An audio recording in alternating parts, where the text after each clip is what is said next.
Welcome to Seven Stories Up. We're delighted to have you joining us at the Stavros Niarchos Foundation Library. My name is Cynthia Chaldekas, and I'm a librarian here at SNFL.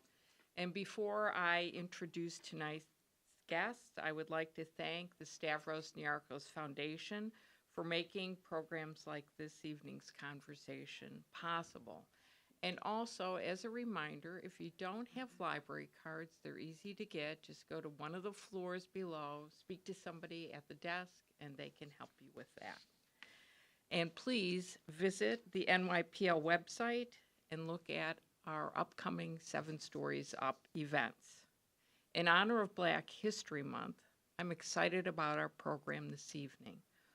Author Ana Lucia Araujo will discuss her book, Humans in Shackles, An Atlantic History of Slavery with fellow scholar Herman Bennett. The history of people, places, and events are determined by a number of factors. Some of those histories can seem static and dull until there is a societal shift, and when that happens, history changes. Scholars and writers through research, chip away at what is considered the true story, revealing something different, a newer interpretation of a given story. In recent years, a number of books tell a different story of Black history. These books show a complex side to a history that might have seemed simple before. Followers of history are excited to read these books because they help us to understand who we are in the arc of time. And for me, the history I read now tells a much different story than the histories I learned in school so many years before. Ana Lucia Araujo is a professor of history at the historically Black Howard University in Washington, D.C. She is the author of many books and articles on the subject of Black history. Herman Bennett is a distinguished professor at the CUNY Grad Center and director of the Institute for Research on the African Diaspora in the Americas and in the Caribbean. Herman Bennett is also the author of many books and articles. Following tonight's conversation, there'll be a Q&A. There will also be books for sale at the end of the event. Please welcome Ana and Herman. I'm excited to be here. I'm humbled to be here. And I think you're in for a treat, both in terms of listening to Ana Lucia Araujo, as well as hopefully you have an opportunity to read the book, because it signifies, it's a book that sort of pushes the dial. In some ways, one might even argue that it flips the switch on some of the kinds of issues around slavery and the slave trade. And so I do really hope that you follow up on Cynthia's comments and just think about what she said. You know, there used to be a way in which this was a simple story, right? And that there once was a perception that this was a simple story, and the kind of work that Ana Lucia is very much a part of, and the tradition that she's a part of, as well as some of the scholars I see in the room, are actually trying to insist that the story in the storyline or the through line through various forms of Black histories are so much more complicated than we even imagined. So that even those of us who have been in the field, like Ana Lucia and myself and others in this room, know, after having spent decades around these issues, that when we're in the archives, or even in a basic sense, when we're in the libraries, what we begin to understand is that there's so much more complexity outside of the framework of slavery, freedom, and race. And it's still within that arc, but nonetheless, the complexity, the density, the sophistication around this is something that we ourselves, as scholars in the front lines of archival research, are constantly discovering and having to remind ourselves, like, oh, we didn't know that. Oh, no one even asked that question, or to imagine the kind of complexity. So, Ana, welcome to New York City. So I guess we're in conversation here, and I Thank you, Herman. Thank you. I appreciate what Cynthia was saying, but I just really want to say this again. I'm just very humbled and honored to be here, humbling to be in conversation with Ana Lucia, who's been stunningly productive. in the last few years. And I just want to just point out that you're not necessarily scholars, all of you are scholars in here, but just to understand that she has fundamentally transformed the question of public and cultural memory with regard to the African diaspora. And this book itself speaks very much to, it's an ongoing conversation that she has been very active in for almost 30 years now, if not close. But, and so let's just go get, so one of the things I wanted you to understand is that what I'd like now to do is I asked her to start off with a passage, because I always feel when we actually start with somebody's book, we're all up in the sky, right? We come to the title, or we come because we've read something about the scholar. And what I've asked Ana Lucia to do is to sort of situate us, to contextualize us, to root us in both her writing, to root us in the stories that she found compelling, and to root us in the history that she has crafted here. So, Ana Lucia. Thank you. So I read a passage of a chapter that is titled Discarded Lives, and this is the end of the chapter. Dignity in death. For African peoples, death and the end of life rites that accompanied this transition have always been a crucial dimension of their local cultures. During the era of the Atlantic slave trade, people in diverse West African and West Central African societies cared for the dead and paid homage to them at their departure, just as they do today.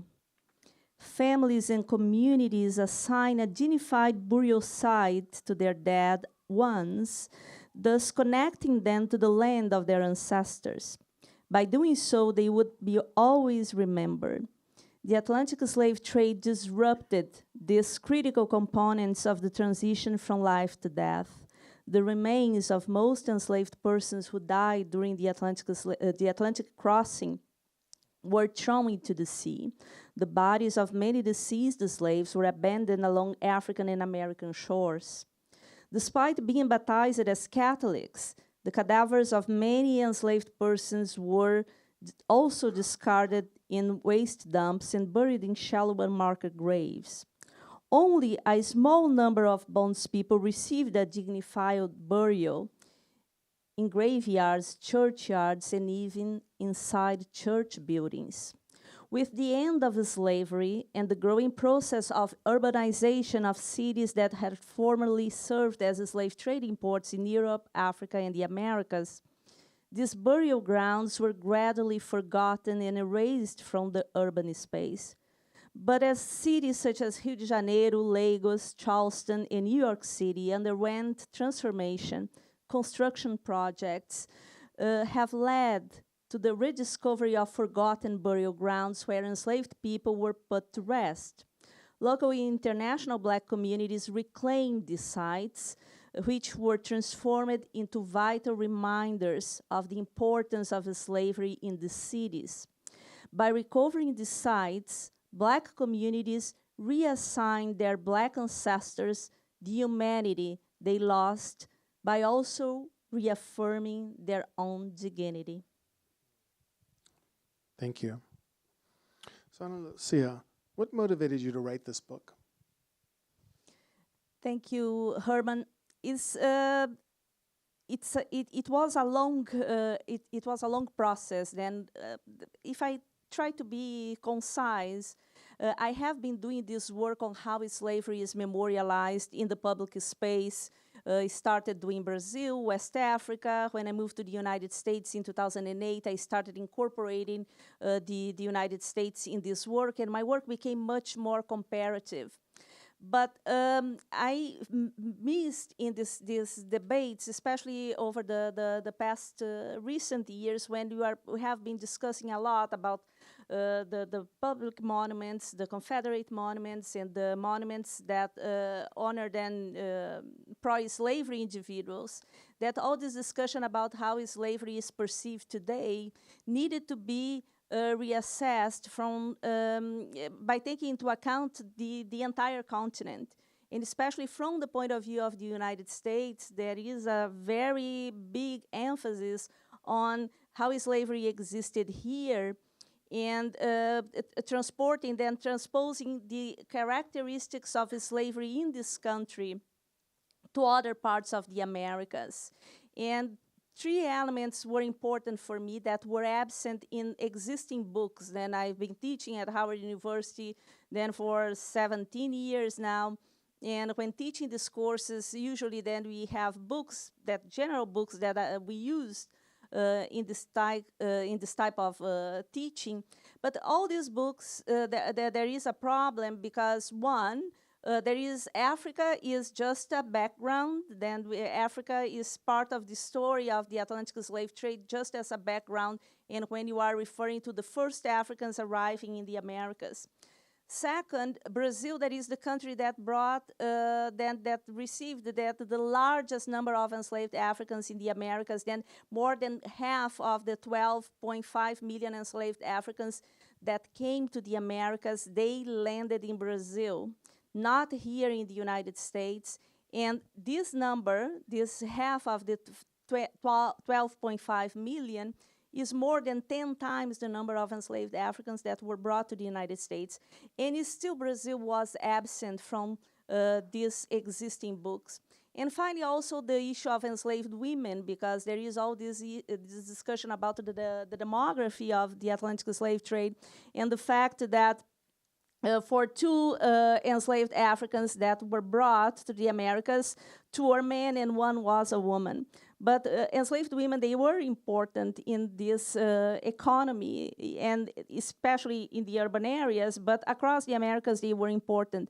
But all these stories about enslaved women, they are, I would say, segregated in books that are intended to only examine then the presence of enslaved women in the Americas. And then in this book, I try to to incorporate the stories of enslaved women across this larger narrative. No, that's wonderful. And I want to just sort of pivot with you here. You know, you mentioned Brazil, and you mentioned, and later on, you're going to sort of, I will come to the concept term of the South Atlantic. Mm-hmm. How would you discuss, or how would you talk about your motivation if we were in Sao Paulo, or if we were in Rio, or in Salvador Bahia? Just want to wonder how that whole introduction of motivation would look differently. Well, I would say that if my audience was a Brazilian audience, I think that the point that it would be similar, in the sense that I would tell Brazilians that these stories are being told in the United States and basically in Europe and in different countries, in books written in other languages that is not Portuguese or Spanish. These stories are excluding then Latin America and Brazil. And this is one important point, but I would add something, which is, in Brazil, we do not have a book of this kind.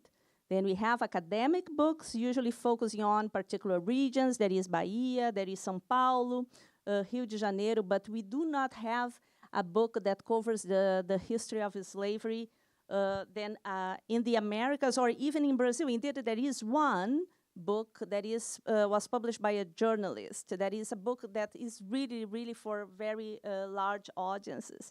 And this was published recently.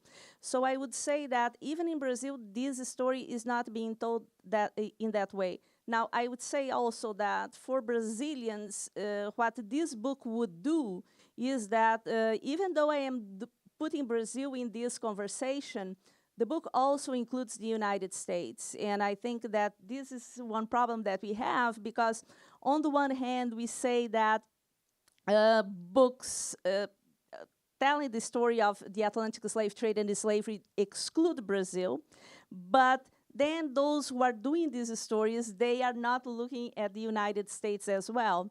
So this book tried to bring all this together, because I believe that if I want my U.S. readers to be interested in the history of the Atlantic slave trade and slavery elsewhere in the Americas, I also needed to bring the stories to the book that come also from here, from the United States, and also from the Caribbean.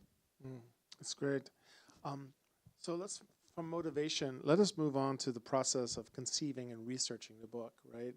So you've mentioned United States, you also mentioned Brazil. So where else, can you tell us a little more about the research process and how you conceptualize the project? Yes, this is a difficult question. So, of course, that most of the research that I did, then you know that as historians that we do a lot of research then in archives that house then written documents and manuscript documents. Also, we work sometimes with printed sources such as newspapers, but my work also includes other sources that are not necessarily very popular among historians. I include, for example, material culture. I also include visual images. So most of the work that I did was done in Brazilian archives, in archives here in the United States, also then in Britain and in France. And I did also, I had I took then materials from other repositories that are sometimes online, that are digitized documents and so on. And I used a lot the work of other historians who have been writing these stories, because a book that is a panoramic book that covers then the entire history of slavery and the Atlantic slave trade, then you cannot go necessarily that deep, but then you use the work of those who had done that work in specific archives. So the book is, then the structure, I thought of doing this chronologically and thematically. Then the book starts in Africa.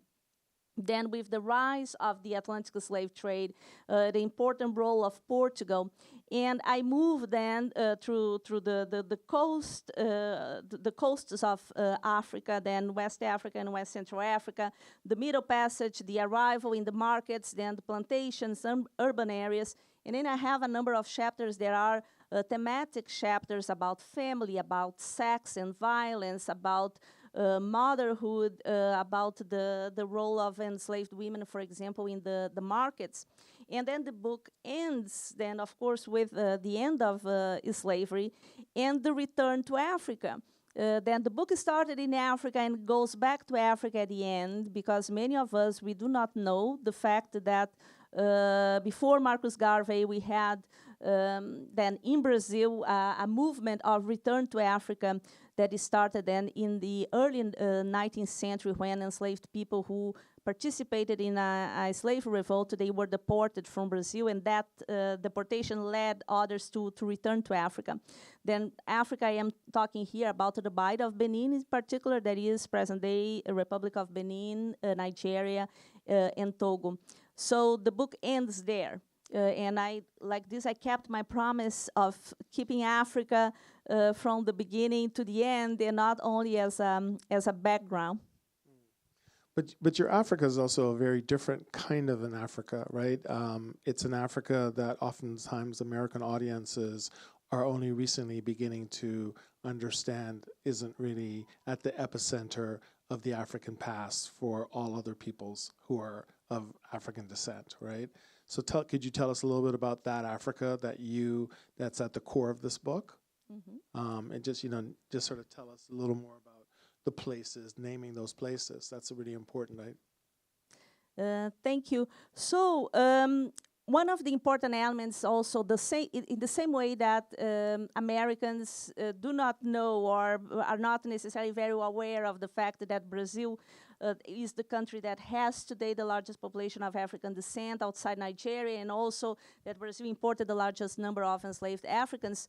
Most enslaved Africans that were transported to all the different regions of the Americas, they didn't come from present-day Senegal, they didn't come from present-day Ghana, where African Americans, they usually go to than to visit, for example, castles where the Atlantic slave trade took place. These Africans, they came from other regions, in particular the Bight of Benin, that includes the Republic of Benin, Nigeria, and Togo, but mainly from West Central Africa, where is today's Angola.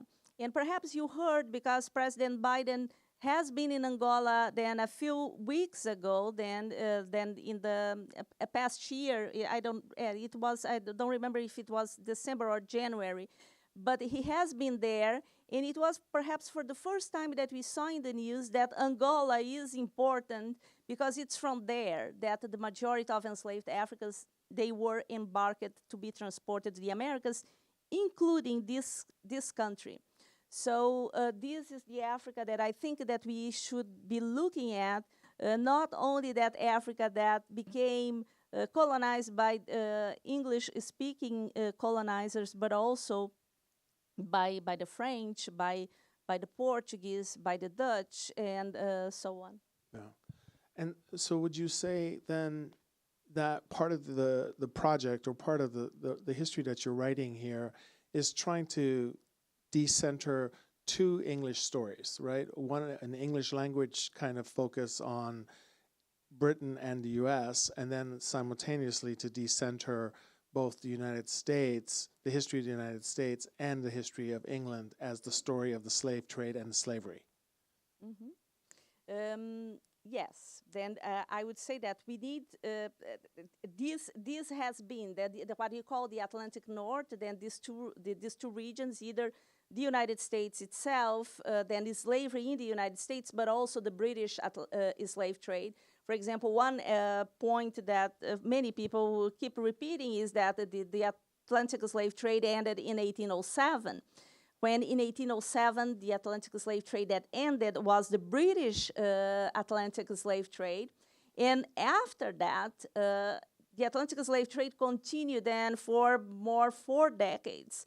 And for example, only in Brazil, in that period of the illegal slave trade that occurred then between 1831, when the slave trade was abolished in Brazil, in 1851, only during those 20 years that it was the period when Brazil imported illegally more than 1 million enslaved Africans. And this conversation also has, I would say that it has a consequence if you are thinking in terms of the debates, for example, about reparations. That is not the conversation in this book, because we always say that slavery was legal and that people were imported during the period when the slave trade was legal. But only in the case of Brazil, 1 million. 1 million is more than 3 times the number of enslaved Africans that were brought during the entire history of the Atlantic slave trade to the United States.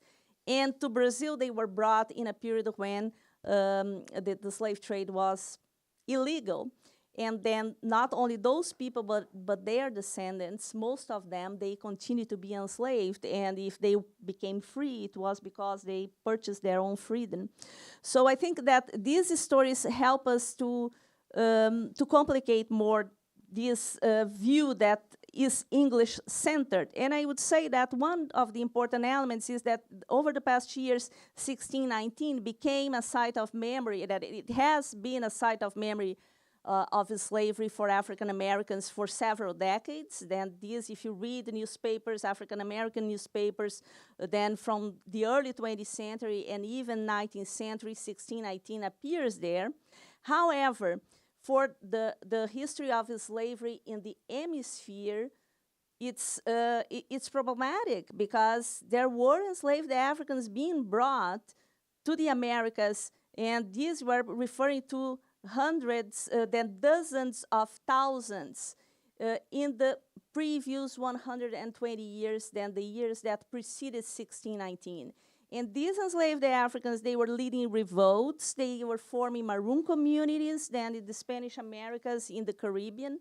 So this story cannot be ignored. There is the origin story of 1619, indeed is not an origin story.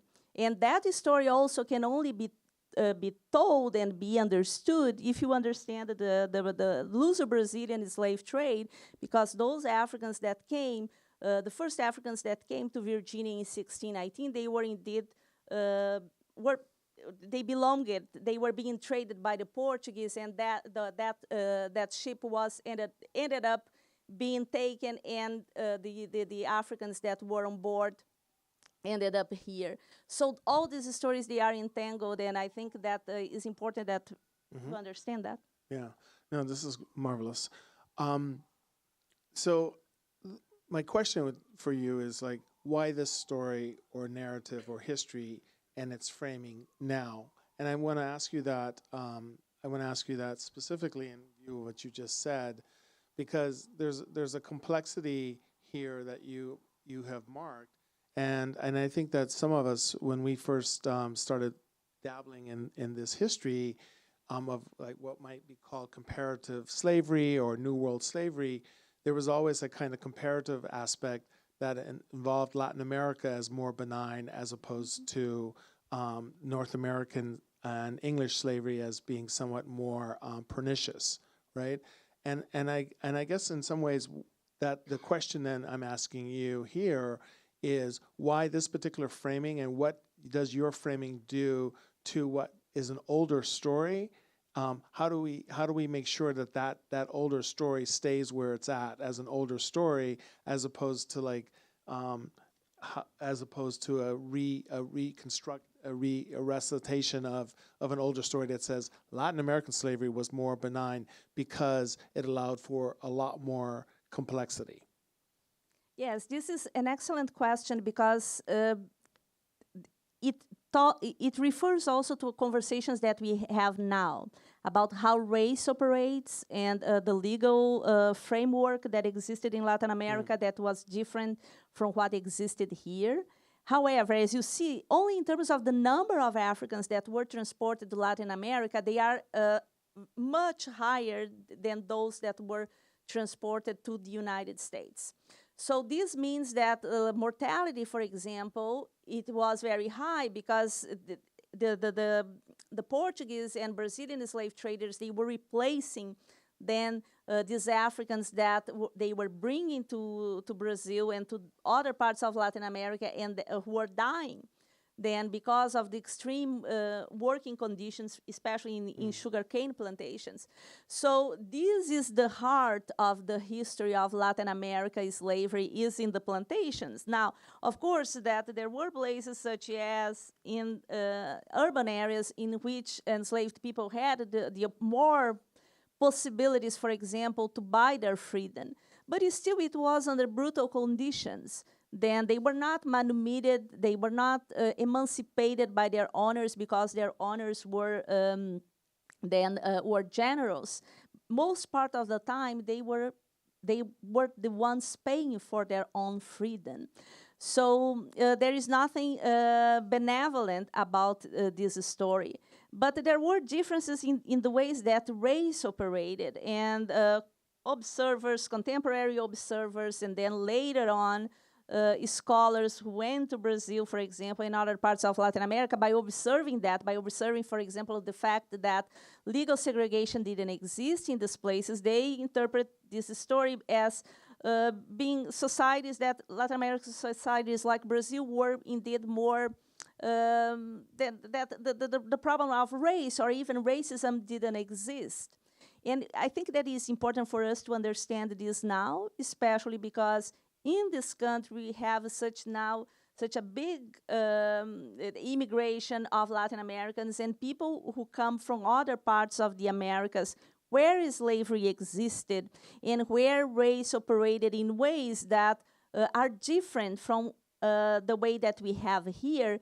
Still, racism was present in these societies. And this is why we needed to understand these stories, because Latin America is not a place that is separated from the United States. It's part of the United States. The story of the United States is the story of Latin America as well, and here Mexico and Cuba, and other parts, then even Louisiana and so on.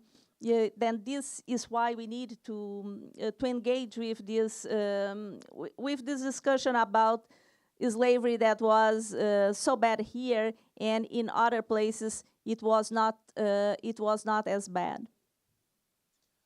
I want to do a quick deep dive into this just really impressive body of work here, both the research, the writing. I want to what is there a place in for me there were a number of places, but is there a place for you where the story of slavery just brought you to a halt? I mean, where you were like, oh, I didn't know this, or oh, this is something completely shocking to me. Because there were moments in this book when I literally just looked at my partner and my wife, and it's like, and we're both scholars of slavery, and I said, Ana Lucia has just done an incredible amount of research here, and there are things that I just didn't know. Back to my opening gambit about how complex. Is there a moment that you can describe for yourself, like where something you read or something you stumbled across in the archive or in the libraries when you put this together that made you think, this is really startling? Yeah, it's difficult to then now to have. There were several moments, and then as I speak to you here, and I think about the work of Jennifer Morgan and your work, I think that some of the elements regarding how enslaved women they engaged in resisting slavery were the elements that were perhaps the most important for me. For example, these ads that were posted, for example, in newspapers in Saint Domingue or in Brazil, slave ads that would say that enslaved people who ran away, who escaped. And we always have this image of men escaping. But in the urban areas, we would see women escaping with their children, women escaping with iron necklaces. Nothing was an obstacle for enslaved men and women and children to resist enslavement. And this starts very early then when we are referring to the 16th century, when we have slave revolts and maroon communities. But it kept happening then in the cities, then when these women were running away and with children, with a necklace around their neck. And also the fact that sometimes months later and sometimes years later, we still have those ads looking for those people. They ran and they never came back. So these are things that, for me, it was something that was touching. For example, other cases that I worked more in depth, and I never wrote a book. I only have an article about these cases, and I incorporated some of them in the book, and about these women in the south of Brazil. Because perhaps you think about the slavery in Brazil, you think about Rio de Janeiro or Salvador, then these places that are more touristic places. But the place where I come from in the south of Brazil, women, they resisted slavery in places that were completely no man's land, sometimes when they were just the only enslaved person that owner owned, and they would kill their owners, they would kill their children, committing infanticide. And I think that this is the element that touched me throughout the book to see that there was resistance all over. Yeah, no, yeah. Thank you for sharing that. I'm gonna push you a little bit here on the scope, right? So here's a book that starts more or less in the 15th century, and it ends in the 19th century in the afterlives. So that's about 450, half a millennium, right? How can we think of that as one history? How can we think of 500 years of given the complexity that you're identifying, how can we think of that as a singular or a universal, however we want to think about that? What might the limitations of that kind of framing be, as well as what are some of the positive aspects of framing it that way? Thank you. This is an excellent question, because of course, in all this process of researching and writing a book, we are doing then working with the detail and different societies, documents, and scholarship in different languages. But we have to build a narrative that is somewhat coherent and that put all these things together. So what we historians we do, we also have to try to build this coherence when sometimes it's not necessarily there. So when we do that, of course, we avoid the places that perhaps is more problematic, and also of course, that in this book there is a lot about my own point of view as a scholar. So another scholar who would write a panoramic history of slavery in the Americas perhaps would follow other threads. Then there are many of these threads that you have to eliminate. There are then we have to look at similarities and not to focus as much on the contrasts. This was a nice exercise because as we work as historians, we are always working in particular periods. We are looking at particular regions. And here what I had to do was to find the similarities. Then, for example, I had to put together like one chapter, then there is a chapter on the slave rebellions. I had the Nat Turner Rebellion, the Texas Rebellion, and then I had the Malay Revolt in Brazil, that I put those rebellions together. They occurred then across a period that was not necessarily very distant. And there were many elements that were different. But at the same time, there were elements in common. There were elements that in many of these places, there were people who were African-born. There were in many cases, these were societies where these rebellions occurred, in which religion played a role, either Islam or Christianity, or even African religions. And in other cases, a lot of the fact that in most of these places, we had a black majority. And in many cases, African-born people that were prominent, then a prominent presence of African-born people. So all this, it's a question of point of view. I was looking for similarities. So as historians, we are also constructing the reality when you are doing that. No, it's true, and at the same time, we're reflecting certain kind of realities. I just want to think about the concept that animates this book a little bit. After the semicolon, it's humans and shackles, and Atlantic history of slavery. Right?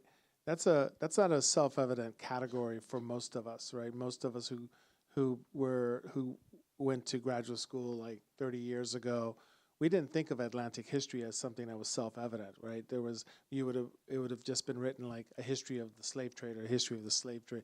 So can you help us understand, like, how does what you just said about the through line about how you're putting things together contributes to something that scholars today use as call or mobilize, utilize, and evoke as Atlantic history, so that people in the audience are familiar with that term? Mm-hmm. So I would say that this has been a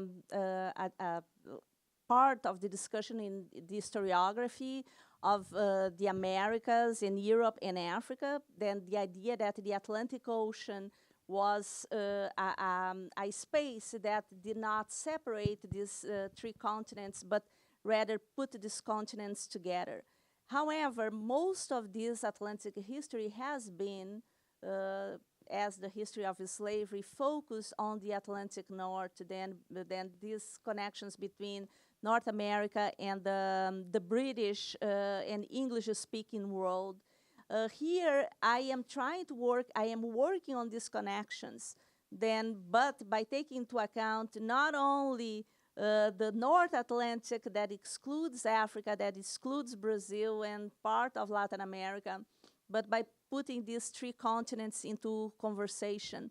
So this is my contribution to Atlantic history, is to say that Brazil and Africa, they matter in this Atlantic history. I would say even that the iconic book that is Black Atlantic by Paul Gilroy is a book that that totally ignores Brazil and that totally ignores Africa. And I think that in 2024, 2025, we have to move from that, because the biggest part of this Atlantic world is not in the United States and in the English-speaking world and in Britain and so on. So this Atlantic history needs to be taught and needs to be learned fully. And to do so, we need to consider Africa, we need to consider Brazil, and we need to consider the rest of Latin America that is not the Anglo-centric or English-speaking Latin America. Well, Ana Lucia, you and I could obviously be having a conversation all night. We already had an hour long before this, and we're still going strong here.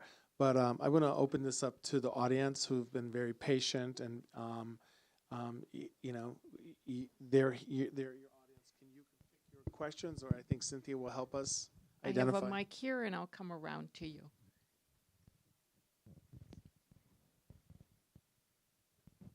Could you talk about your original source material, if there were differences over time or differences between the Americas, what you were looking at putting this together? I imagine there's very few narratives or personal stories, but maybe you came across something you could share. Yes. Then in terms of the source materials, I used then a variety of, in terms of the Atlantic slave trade itself, then I used then ship captain, then records, I used then narratives from the very early period then of these travelers and explorers, especially Portuguese, that had been to Africa. Some of them, then these are sources that are today published sources, but in Portuguese, and some of them are translated into English as well. I used then wills, I used newspaper ads, then either sales ads or also fugitive ads. But in terms of the narratives, is an interesting point that you bring, because this is one of the biggest problems when you are referring to the case of Brazil and Latin America. Then you don't have in Brazil this slave narrative genre that we have in the US and even for the British Caribbean a little bit. So we have just one narrative in which, and then in some cases we have, for example, Inquisition records, which are interesting because even if they were not written by enslaved people, these are testimonies that, of course, all sources, they are filtered, they are mediated, but they allow us to hear then the voices of enslaved people in the first person. But this is one of the problems that I had to juggle, because I did not have, we have much more slave narratives and first-hand accounts that were published and that were written by, that were published in English. So I had to play with that. But it compensated then with other records, such as the ones of the Inquisition that bring to light a number of elements that sometimes are not visible in the sources in English. For example, all the problem of the issue of sexual violence, that including against enslaved men, which is something that is not necessarily very visible in the sources that we have in English. I used also criminal records for the cases of infanticide and enslaved women who killed their owners. So, and also used photographs, used engravings, material culture also a little bit. I use more in another work that I did, but I try to use the sources that are not only those that are written sources. Another question? Very interesting talk. I'm just curious. In the Americas, in the United States, there's a black culture, a distinct kind of like black culture that, obviously y'all talked about the 1619 part of it, but there's a lot into black culture, like coming from that.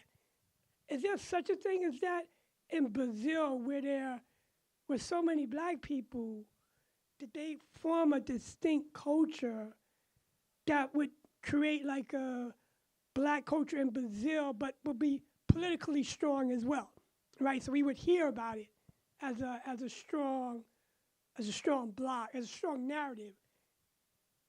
Is there such a thing in Brazil like that? So we can identify it, because now it's like complex, in the sense that I don't know much about Brazil, and it almost don't exist to a certain extent, so is there such a thing as that African culture morphing into what black culture is today in Brazil? Yes, thank you for this question. And I think that the book treats a little bit of that in some of the chapters. For example, Brazil had large communities of maroon communities of enslaved people who ran away already in the 17th century and formed the largest maroon community in Brazil, that was Palmares, that existed for almost 100 years and gathered then as many as thousands of enslaved and formerly enslaved people and enslaved people. So Palmares, for example, became a symbol of resistance in Brazil. And if I would say that we had a 1619 in Brazil in terms of the site of memory of the slavery in Brazil, Palmares and one of the leaders of this runaway slave community, that was Zumbi, that he was killed eventually by the Portuguese, but he became a symbol of this resistance.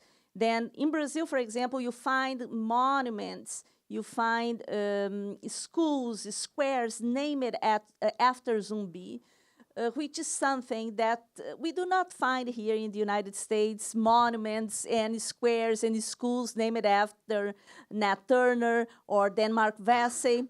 So you can imagine that in Brazil we have Zumbi like from north to south. African religions in Brazil also, they were mixed with Catholicism, but we have those temples, Afro-Brazilian religion temples, like then what that we call candomblé temples, that are still alive and active, not only in Bahia, because many of you, perhaps some of you, have been to Brazil, we went to Bahia or to Rio de Janeiro, but those are everywhere across the country.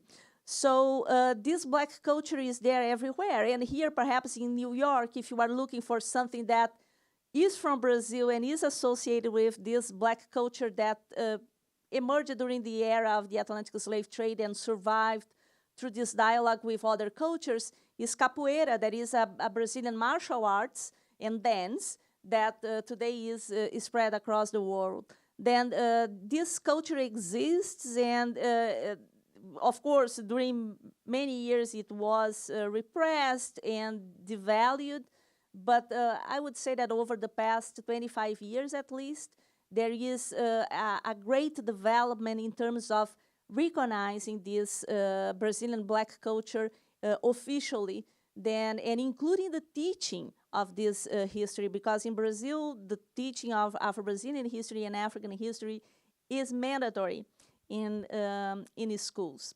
So it's very different from what we have in this country, especially in 2025, I would say. Question?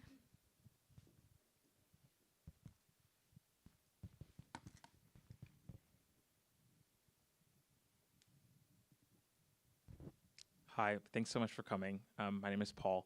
My question is I guess I'm interested in why you think, either of you or both of you, think that the simplicity of the narrative behind the Atlantic slave trade persists so unendingly, right? Like for years we've known that it's layered, it's like an onion, there's always more to peel back. And I'm wondering if you can talk to maybe all the way back when you were writing the book, that the period that this happened, like there's an act of suppression, right? Like someone is doing this intentional work of trying to oversimplify this, of trying to make it kind of a one-note issue. And I'm wondering if you saw that as early as the time you're writing, or if it feels like a more modern and ongoing thing, or maybe a mixture of both, right? That like from the inception of slavery, there's always been an interest in simplifying the narrative of who's involved and why. Thank you for this question, Paul.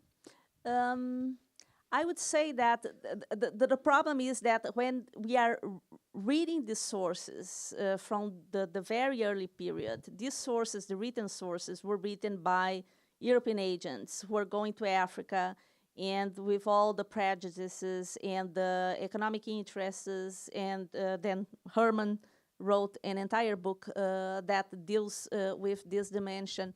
So these sources, they are written by the Europeans, basically, and then by the slave owners, and then by the slave traders, and then by the inquisitors who worked for the Catholic Church. So there is simplification already there. Not that slave traders, they were coming back to the African coast several times. We cannot claim that they didn't know what they were seeing, that they had some idea of the differences among the individuals and the peoples that they were dealing with. So there is that dimension that this is being written from the point of view of then these Europeans. However, in the sources that I use and I have been working on over the past years, I have, for example, correspondences of kings, for example, of Dahomey, that there is a rich correspondence that they left behind that bring to light their own view of Europeans, for example. Now, then this simplification starts occurring there because it's from the point of view of the Europeans. But later on, it continues because it's shaped by our present day perceptions. So it's hard to understand the context in Africa, for example, where we had different societies, different religions, people speaking different languages. But from the point of view of the Americas, very often these different groups, they became simply labeled as black. So this is one way of simplifying these differences that ended up shaping all these differences that were there. The same way that could be in this room here in New York or at Howard in Washington, D.C., we have then a room or a classroom with individuals who are labeled as black, but some of them, they are first generation of Africans who migrated here 10 years ago. Others are descendants of people who lived their entire lives in the Caribbean, others from Latin America, others are descendants of African Americans who have been living here for many years. And all these people can be labeled just as Black Americans or African Americans, but their stories are more complicated. So this starts very early, and also I believe that in each period there are political contexts that lead to particular types of simplification, and this is something that we have to be attentive to. Yeah. If you don't mind, I would also just say very quickly, it's really important to, in the aftermath of emancipation, part of the political project was a kind of silencing and production of a narrative that both to vindicate past experiences and to justify the ongoing exclusion of peoples of African descent from being a part of civil society, right? You know, we can't include them. We civilized them. That's why we brought them from Africa. But then, but once once slavery was taken away from us, then these individuals are going to languish and are going to become they're just going to fade and degenerate. And there was this argument of a degeneracy, right, that happens throughout the 19th century. It doesn't matter if it's in the United States. It doesn't matter in the West Indies and other parts. And so that they can't actually be competitive in a marketplace and et cetera. And so then when you get to the 1940s, you get people like Melville Herskovits and others who are trying to overcome this myth of what he calls this myth of the Negro past, right? The idea that this long forgetting that there was a complexity that people had to understand, right? Slave traders needed to understand a complexity about Africa that was built into their inventories because market determination, like we want Angolans, they want Bakongo people, they want the folks from Dahomey for different kinds of skill reasons, right? That kind of stuff has to then be forgotten and has to be flattened.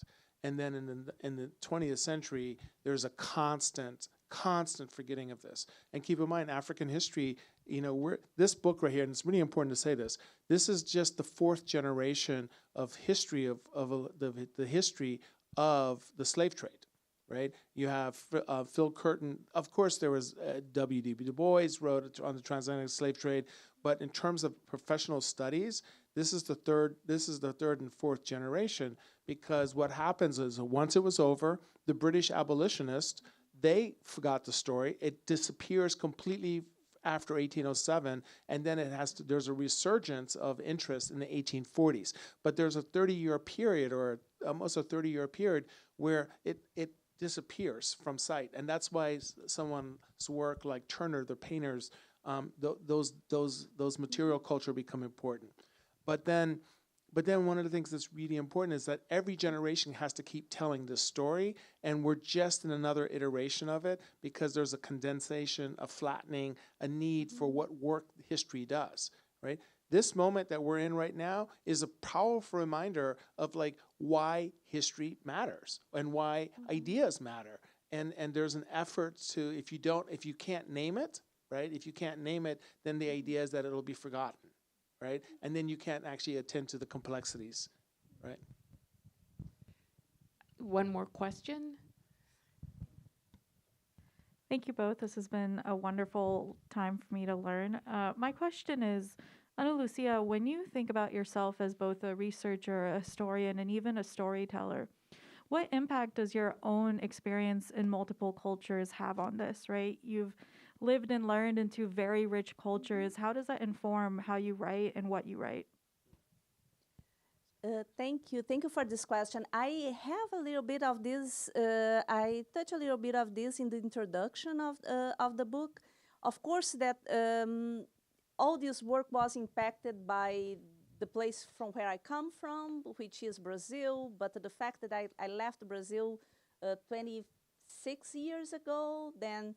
And I started seeing this history, the importance of slavery in Brazil since I left the country, because by the end of the 20th century, this story was not as visible as it was. And then most of my work has been about how slavery became invisible in the public space then, for example, in places where we had wharfs, where we had slave cemeteries, how these sites were erased.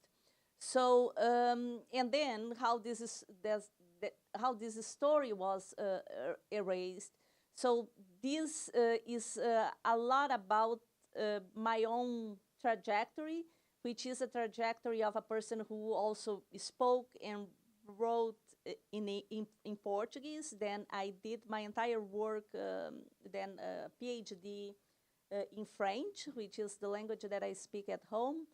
And my writing language now is English. Then it's really my writing is better than when I am speaking, because when it's the language that I write all the time, but English I am not speaking all the time, except when I am teaching.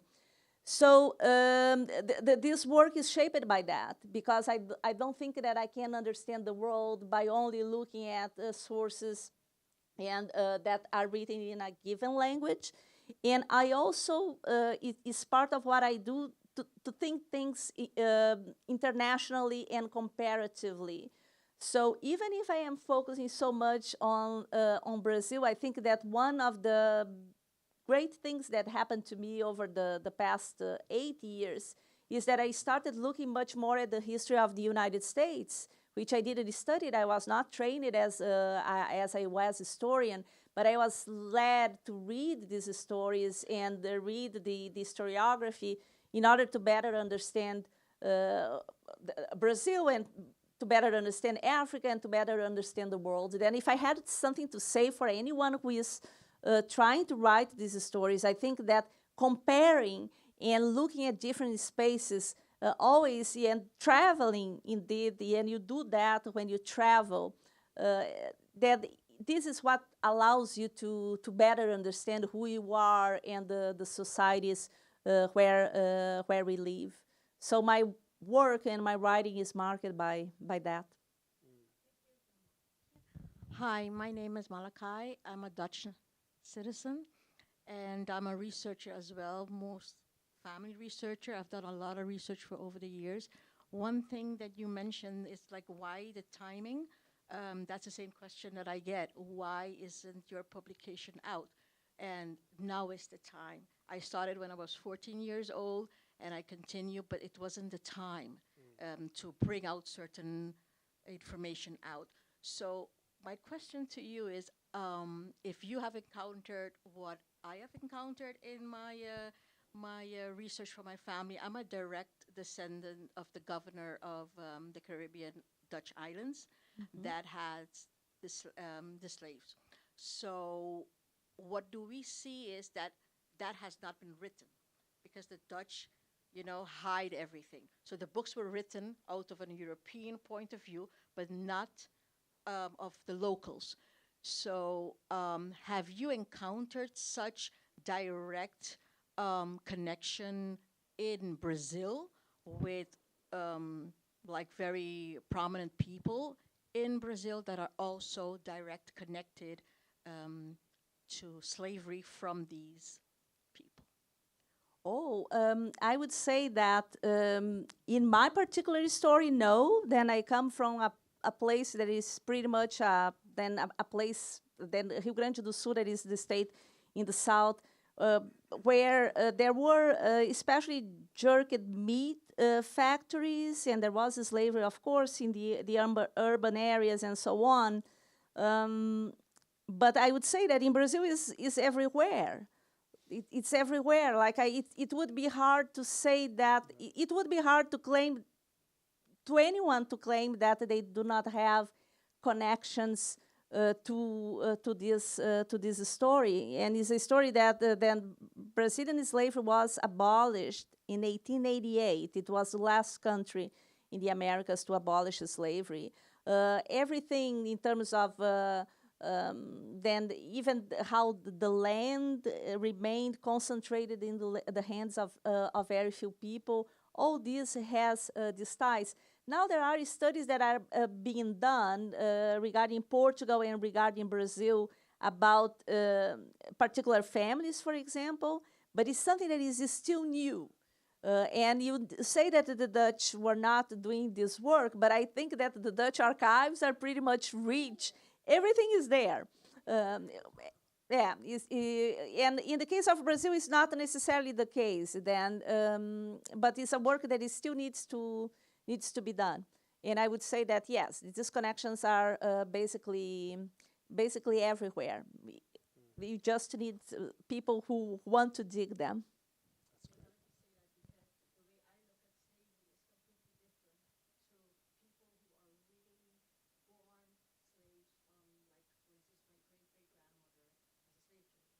Mm-hmm.